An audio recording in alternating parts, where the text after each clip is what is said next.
2.5 മാസമേ ആയുള്ളൂ. ഒരു 2.5 മാസത്തിനകത്ത് ഇങ്ങനെ ഒരു മാർച്ചുമാഗതിയിൽ ഒരു ഗവൺമെന്റ് ചുമതലയേറ്റാൽ അതിൻ്റെ ഹണിമൂൺ പീരീഡിൽ ഇത്തരത്തിലുള്ള പ്രതിഷേധങ്ങൾ സാധാരണ ഉണ്ടാകാൻ കാരണം അത്തരത്തിലുള്ള ജനവിരുദ്ധമായ സമീപനങ്ങൾ തുടക്കത്തിലെ സാധാരണ എടുക്കാറില്ല. ഇന്ത്യയുടെ ചരിത്രം എടുത്ത് പരിശോധിച്ചാൽ, നമ്മുടെ കേരളത്തിൻ്റെ തന്നെ മുൻ ഗവൺമെന്റുകളുടെ ചരിത്രം എടുത്ത് പരിശോധിച്ചാലൊക്കെ 2 മാസത്തിനകം തന്നെ ജനവിരുദ്ധമായ 100,000 കാര്യങ്ങൾ ചെയ്ത ഒരു ഗവൺമെന്റായി സതീശൻ ഗവൺമെന്റ് മാറിയിരിക്കുന്നു എന്നതുകൊണ്ടാണ് ഞങ്ങൾ ഈ തദ്ദേശഭരണ സ്ഥാപനത്തിന്റെ മുന്നിലേക്ക് വരേണ്ടി വന്നത്. ഈ നാട്ടിലെ പാവപ്പെട്ട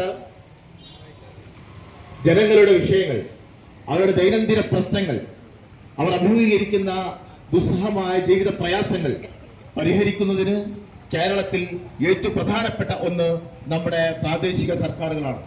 കേരളത്തിലെ തദ്ദേശഭരണ സ്ഥാപനങ്ങളെ പ്രാദേശിക സർക്കാരുകൾ എന്നാണ് വിളിക്കാറ്. കാരണം അതാത് പ്രദേശത്തെ ജനങ്ങളുടെ ദൈനംദിന പ്രശ്നങ്ങൾ പരിഹരിക്കുന്നതിൽ വലിയ പങ്ക് വഹിക്കുന്നത് ഈ നാട്ടിലെ തദ്ദേശഭരണ സ്ഥാപനങ്ങളാണ്.